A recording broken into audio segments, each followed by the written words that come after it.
Every suicide is a tragedy, but to some degree, a mystery.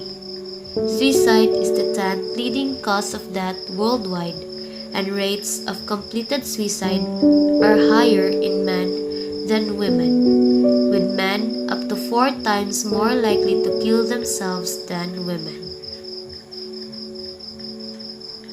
Suicide means killing oneself.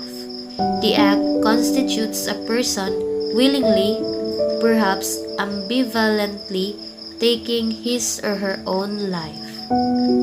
Suicide attempt involves a serious act such as taking fatal amount of medication and someone intervening accidentally. Without the accidental discovery, the individual would be dead. Suicide gesture denotes a person undertaking an unusual but not fatal behavior, is a cry for help or to get attention. Suicide gamble is one in which patients gamble their lives that they will be found in time and that the discoverer will save them.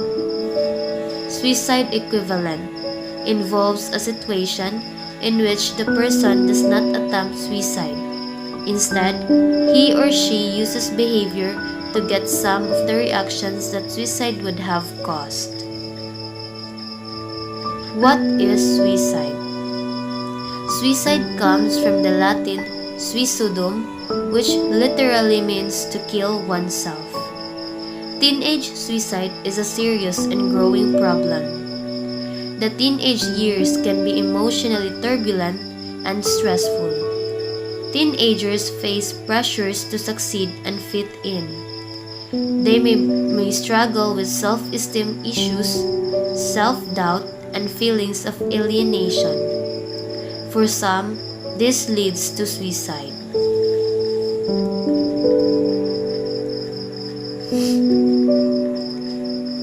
Understanding suicide. The World Health Organization estimates that approximately 1 million people die each year from suicide. What drives so many individuals to take their own lives? To those who are not in the groups of suicidal depression and despair, it's difficult to understand what drives so many individuals to take their own lives. But a suicidal person is in so much pain that he or she can see no other option. Suicide is a desperate attempt to escape suffering that has become unbearable. Blinded by feelings of self-loathing, hopelessness, and isolation, a suicidal person can see any way of finding relief except through death. But despite their desire for the pain to stop, most suicidal people are deeply conflicted about ending their own lives. They wish there was an alternative to suicide, but they just can't see one. Here are the common misconceptions about suicide. Myth: people who talk about suicide won't really do it. A fact: almost everyone who attempts suicide has given some clue or warning. Don't ignore even indirect references to death or suicide. No matter how casually or jokingly said, may indicate serious suicidal feelings. Myth: anyone who tries to kill him or herself must be crazy.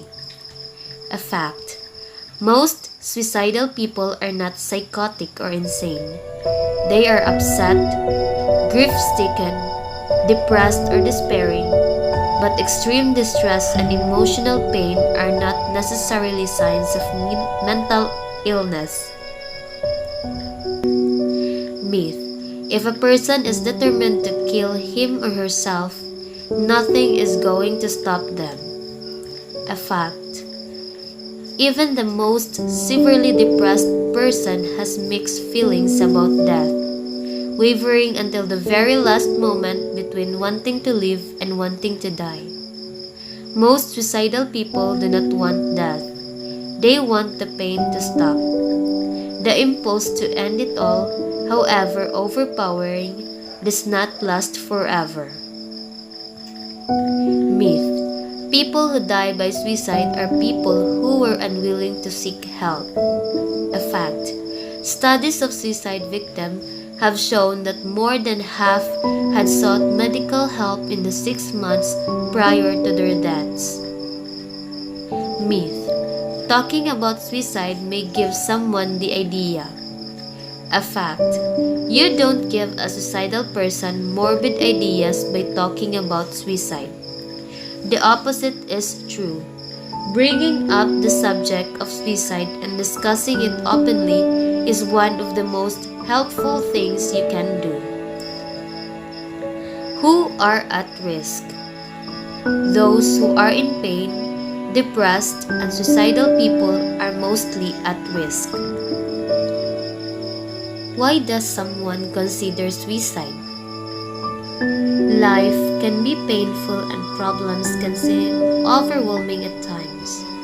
Some people may think about suicide but do not act upon it. For others, suicide seems like the only way out of their situation or the feelings they are experiencing.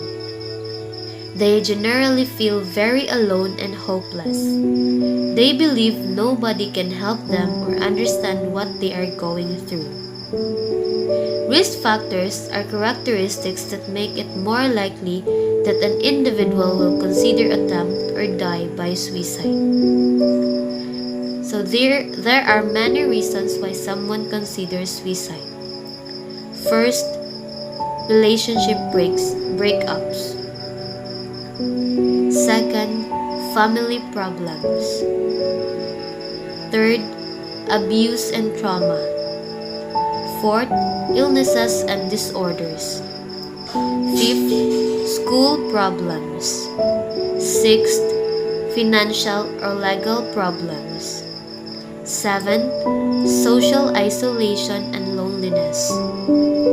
Eighth, lack of a support network and exposure to other teen suicides. And lastly, any problem that they can see a solution for. Most suicidal individuals give warning signs or signals of their intentions.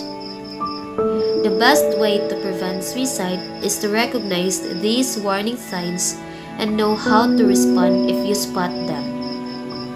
Warning signs indicate an immediate risk of suicide. Here are the following situations. Talking or writing about suicide death, even if it seems to be a joke.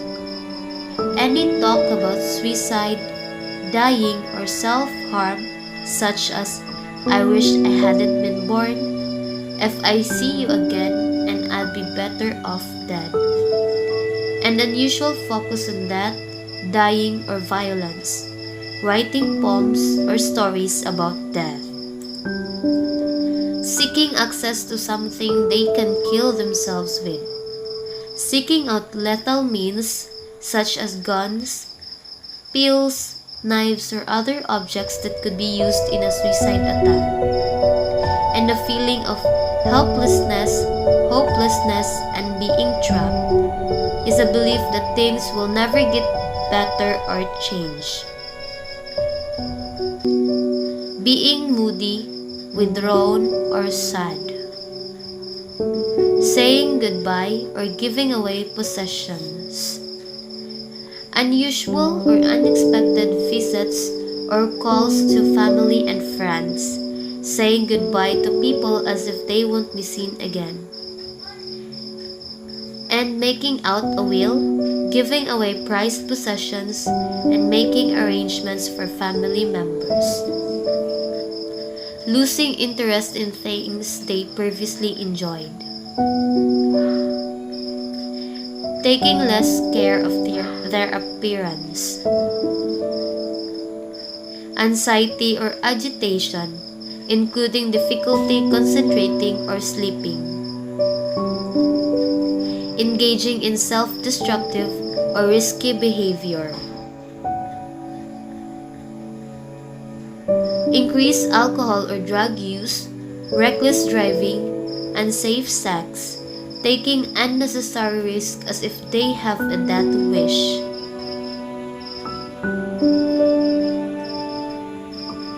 Withdrawal from other people, withdrawing from friends and family, increasing social isolation, desire to be left alone.